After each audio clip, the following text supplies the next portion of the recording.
नमस्कार विद्यार्थी मित्रांनो, तुमचं नवीन वर्षामध्ये खूप खूप स्वागत. मागच्या वर्षी BAच्या पहिल्या वर्षाला दोन्ही सत्रांमध्ये मिळून तुम्ही संस्कृत भाषेचा अभ्यास जो आहे तो छानसा सुरू केलेला आहे.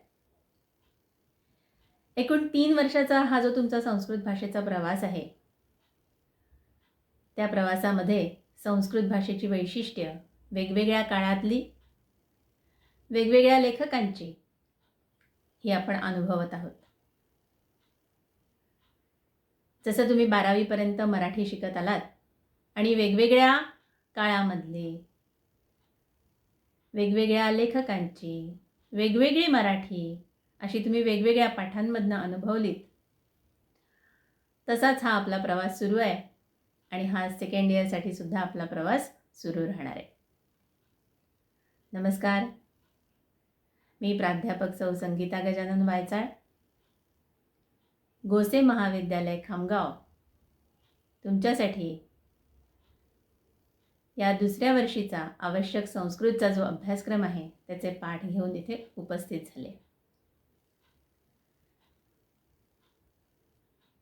आपण मागच्या वर्षी जसे छान सोपे सोपे धडे शिकलो होतो आणि त्यामधनं संस्कृत भाषेची एक वेगळीच खुमारी अनुभवली होती, तशीच आता या द्वितीय वर्षाला सुद्धा तुम्हाला हितोपदेशमधली एक गोष्ट आहे छोटीशी, एकबुद्धी अहम. त्यानंतर मुद्रा राक्षस या नाटकातलं एक छोटासा वेचा आहे. त्यानंतर हस्तस्य भूषणम दानम, हाताचं भूषण काय तर दान देणे, या विचारावरती लिहिलेला एक मोठा लेख जो आहे तो आपण बघणार आहोत. आणि इथे ओशाळाला मृत्यू हे जे नाटक आहे प्रसिद्ध मराठी नाटक, त्या नाटकामधला शंभूराजेंचा एक छोटासा नाट्यप्रवेश जो आहे, नाटिका जी आहे ती पण आपण बघणार आहोत. पद्यामध्ये आपण महाभारतामधलं विदुला हे जे पात्र आहे ती आपल्या मुलाला काय उपदेश करते असा कथाभाग बघणार आहोत. आणि डॉक्टर बाबासाहेब आंबेडकर यांच्या जीवनावरचं एक छोटंसं काव्य आहे तेही बघणार आहोत. शिवाय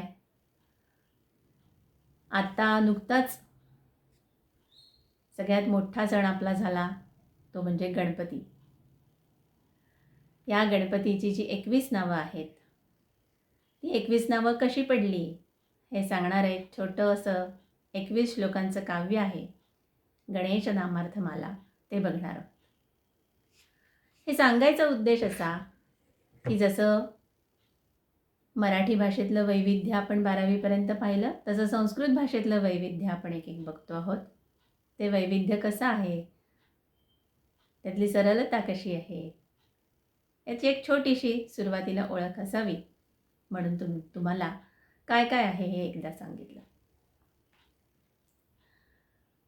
मागच्या वर्षीही तुम्हाला आपला अभ्यासक्रम काय आहे, त्यानंतर तुमचं प्रश्नपत्रिकेचं स्वरूप कसं आहे हे सांगितलं होतं, पण पुन्हा एकदा आठवण करून देण्यासाठी ते पुन्हा एक प्रश्नपत्रिकेचं स्वरूप काय आहे ते आपण समजून घेणार आहोत.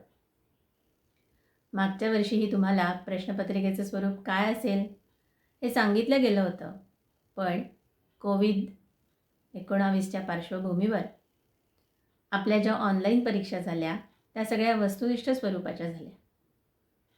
प्रत्यक्षात विद्यापीठाची परीक्षा जी आहे,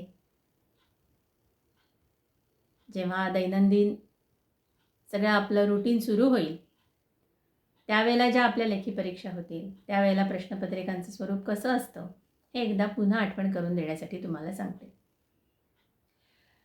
एकूण आपल्याला 100 मार्क आहेत, त्यातले 20 मार्क अंतर्गत गुणासाठी आहेत आणि 80 मार्क जे आहे ते विद्यापीठाची परीक्षा, विद्यापीठाचं प्रश्नपत्र आपल्याला सोडवायचं.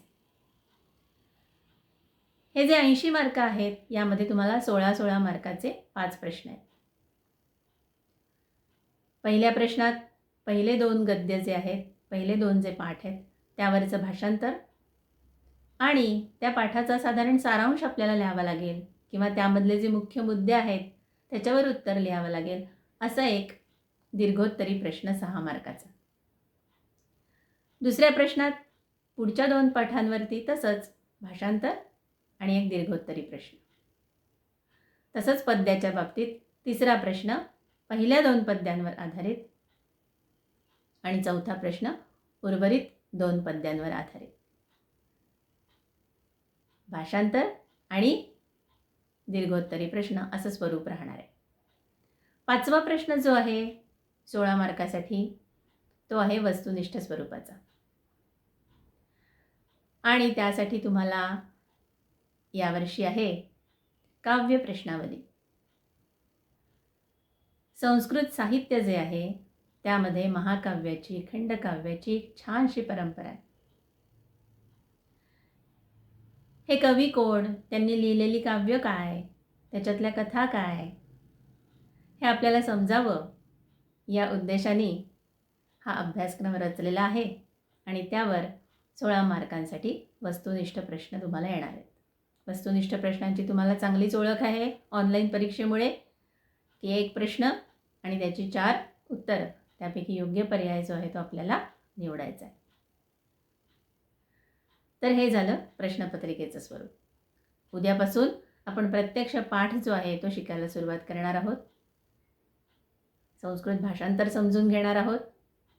त्यावरचे वस्तुनिष्ठ प्रश्नही तुम्हाला आम्ही देऊ, त्यावरचा दीर्घोत्तरी प्रश्नही देऊ. त्या प्रश्नांचा जरूर सराव करा आणि जसे मागच्या वर्षी तुम्ही अगदी पैकीच्या पैकी मार्क मिळवलेत तसेच याही वर्षी आणि पुढच्याही वर्षी आपल्या संस्कृत भाषेमधला स्कोअर तेवढाच मोठा ठेवा. या तुम्हाला शुभेच्छा. भेटूया उद्या पहिला पाठ घेऊन. धन्यवाद.